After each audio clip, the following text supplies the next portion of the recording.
Learning objectives.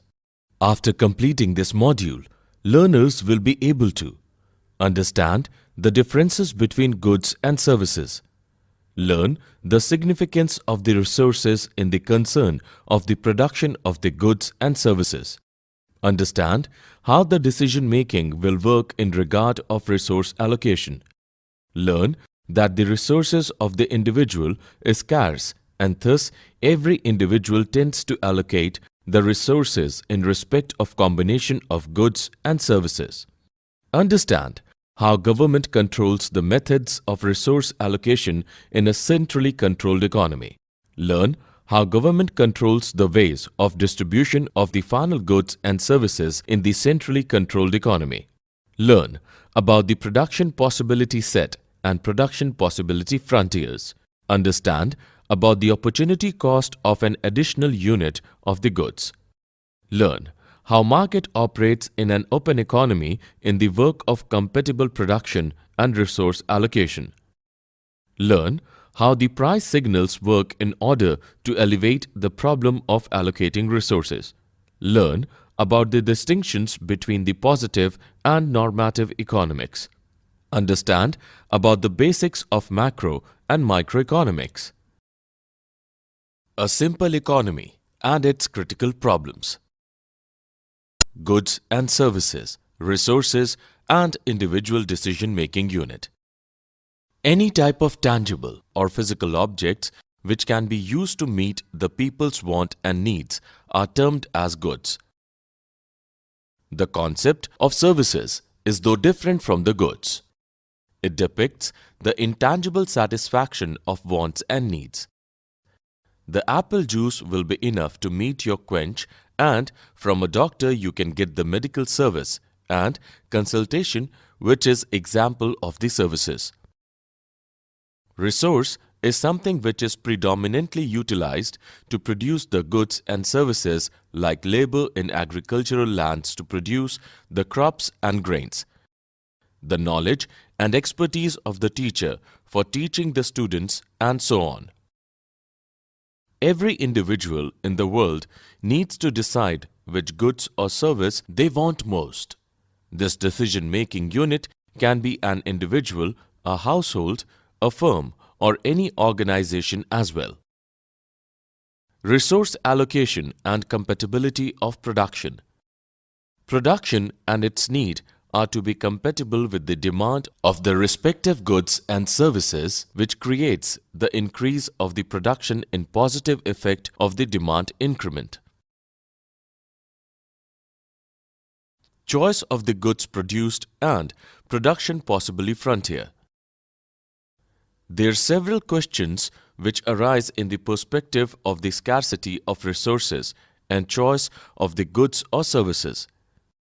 They are: firstly, what are those products to be produced and how much?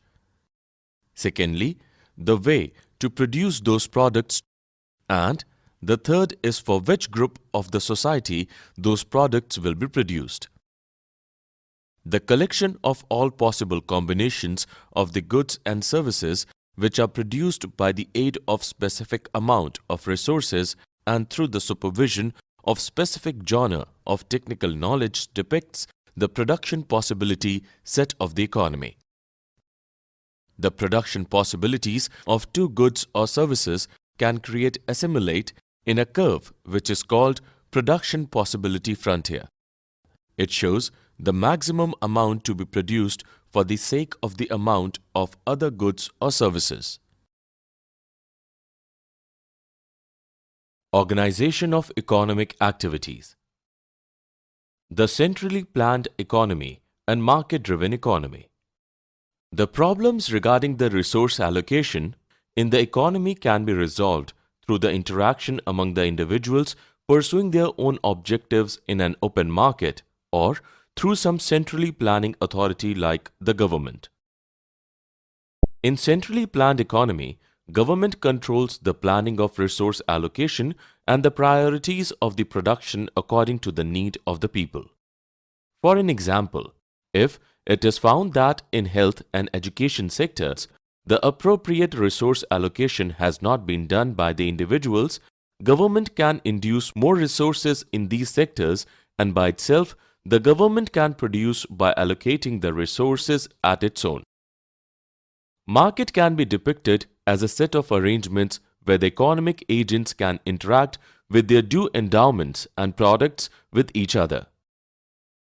The increase in the demand of some definite goods and services causes the price rise, and it thus signals the producers to allocate more resources in the production of their respective goods or services. Thus, the market controls the resource allocation through the interactive coordination of the economic activities. Positive and normative economics. In brief, in positive economic analysis, it depicts the discussion how different mechanisms in the economy function, and in the normative economy, we try to understand whether these mechanisms are desirable or not. The processes have been discussed in the light of its desirability and in scale of the relevance of the current economic situation. Although both of them are discussed interactively and none of them can be analyzed without taking help of the other one. Microeconomics and macroeconomics.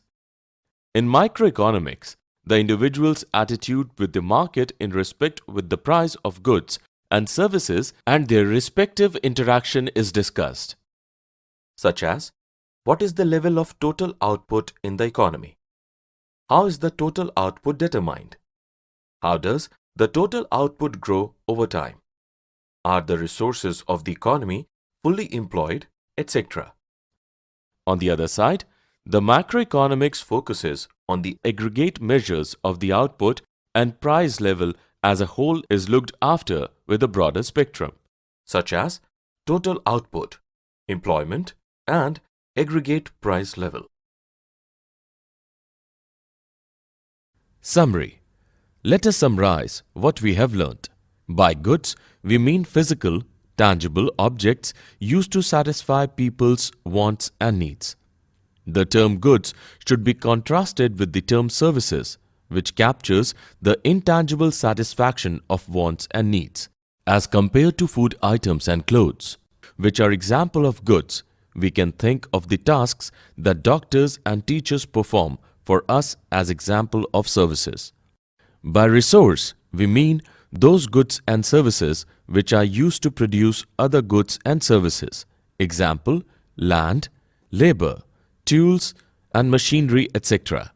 By an allocation of the resources, we mean how much of which resource is devoted to the production of each of the goods and services.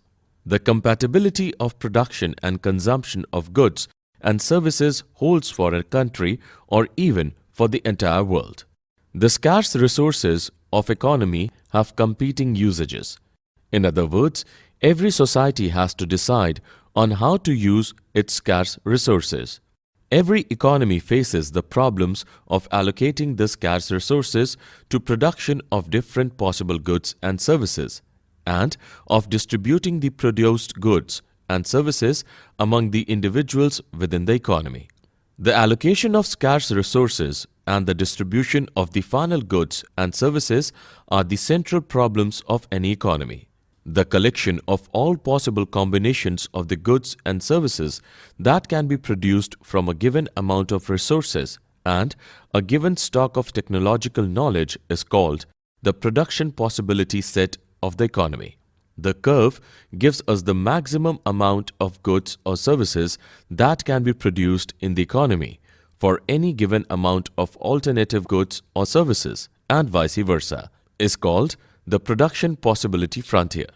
There is always a cost of having a little more of one good, in terms of the amount of the other goods that has to be foregone. This is known as the opportunity cost of an additional unit of the goods.